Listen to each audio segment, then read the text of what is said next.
This week, we read the final Torah reading in the book of Genesis.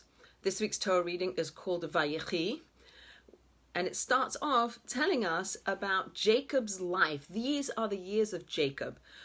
After he is reunited with his beloved son Joseph, and he and all the other brothers move down and live in Egypt close to Joseph, and all the brothers live together.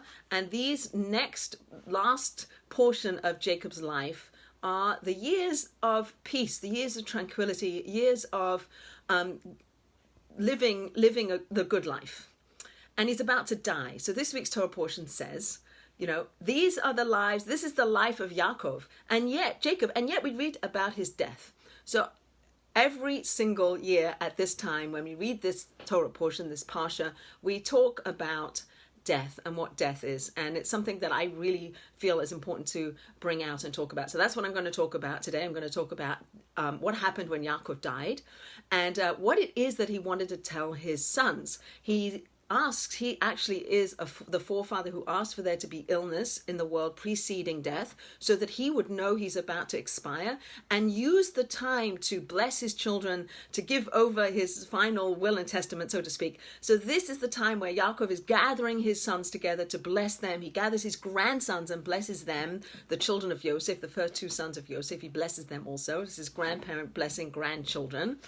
And he's putting his affairs in order. He is requesting of Joseph that he will be buried. Take my body, he says to his beloved son Joseph, take my body and bury me in the cave of Machpelah with my foremothers. And Joseph swears to do that. So that's something that he needs to be done. He needs to be buried in the ground. This is the Jewish way to proceed with death and dying, is to bury our bodies in the ground. It is fundamental to being Jewish that we do that.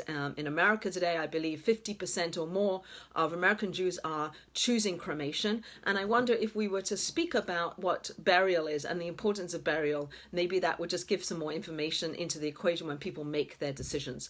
So Yaakov is on his deathbed. He's about to die, and he makes sure that Joseph is going to bury him in the cave of Machpelah, and he wants to tell his children what will happen at the end of days. And he says, gather around, I'm going to tell you what's going to happen at the end of days, that the existence that we live in now is part of a bigger picture. There's a bigger puzzle of the whole gamut, the whole spread of Jewish history, of the history of the world. It's leading to an end of days. We are part of a puzzle, a much bigger picture, that this is part of this trajectory towards the end of days, which will end, we are told, in the year 6000, which we are very close to now.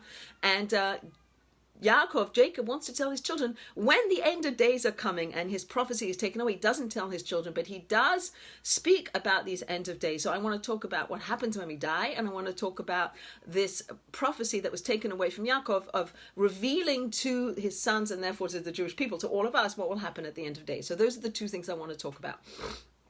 So when we die, what happens when we die? We, living in this world, in this existence, the Olam Hazeh, this world, we live as a composite of body and soul. We have a body which is our space suit, so to speak. It's our scuba gear. It's that which allows our soul to travel through the world. We are intimately connected, soul to body.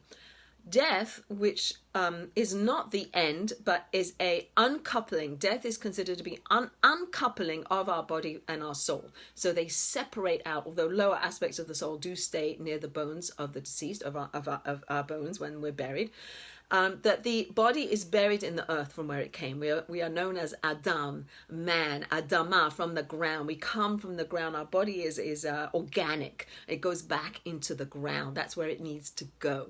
And the soul goes into a world of souls, the Olam HaNeshamas. It goes into it's not a place, but it goes into existence that's considered to be the world of souls, where the soul, it's like a holding place until the Messiah comes, until there's a recomposition of the body and soul, and then the end of days, the Olam Haba, the world to come. That's the map. So there's this world.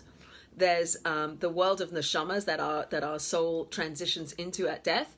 Then there's the the days of the Messiah, 40 years of the Messiah. There's a resurrection, the coming together of body and soul into a more purified, more holy existence, and then a transition into this world to come. And everybody has a place in the world to come, it says. So when we pass away, when we die, when we transition, our soul doesn't end. We don't end. We don't stop living. The soul that is who we are moves out of its body, moves out of this world into another existence.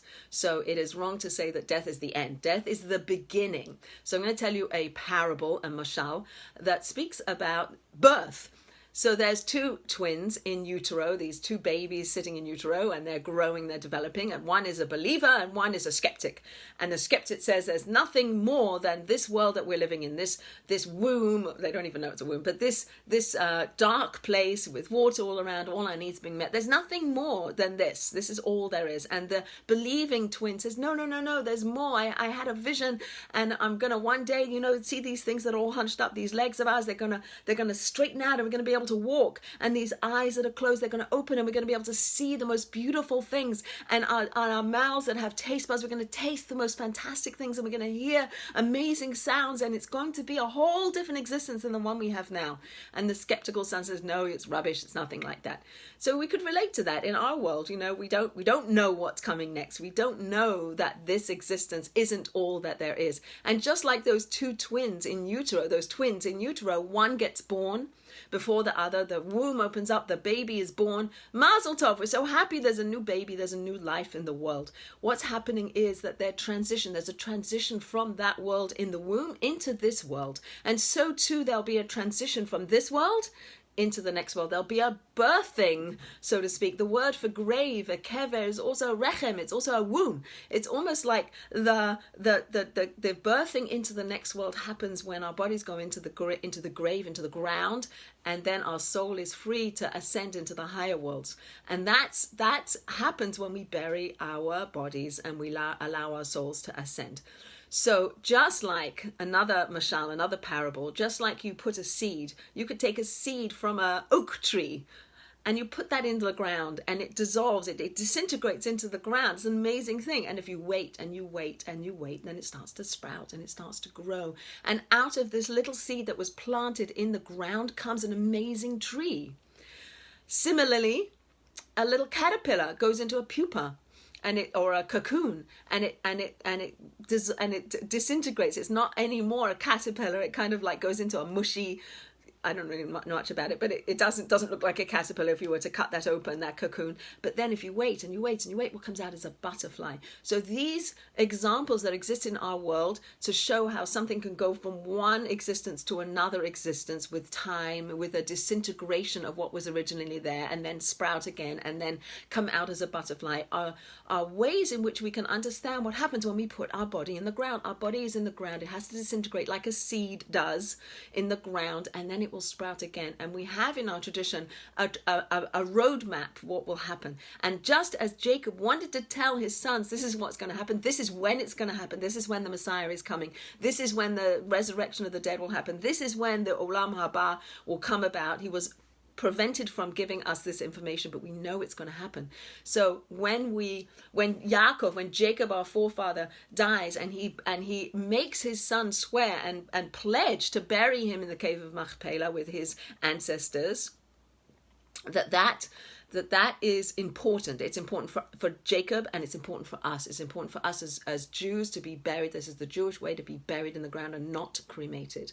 The soul ascends into this world of souls, and it's a holding place. It's a holding place for when the Messiah will come, and the Messiah will come soon. We're told by the year 6000, which is only a couple of hundred years from now, that the Messiah will come, that he will be descended from King David, and he will unite the whole Jewish people. He will rebuild the Holy Temple in Jerusalem, and there will be peace, and there will be no more wars. There'll be peace on earth, and everybody will recognize God and know God and have a relationship with God, and that knowledge of God will be ubiquitous. That's what's going to happen in the days of the Messiah.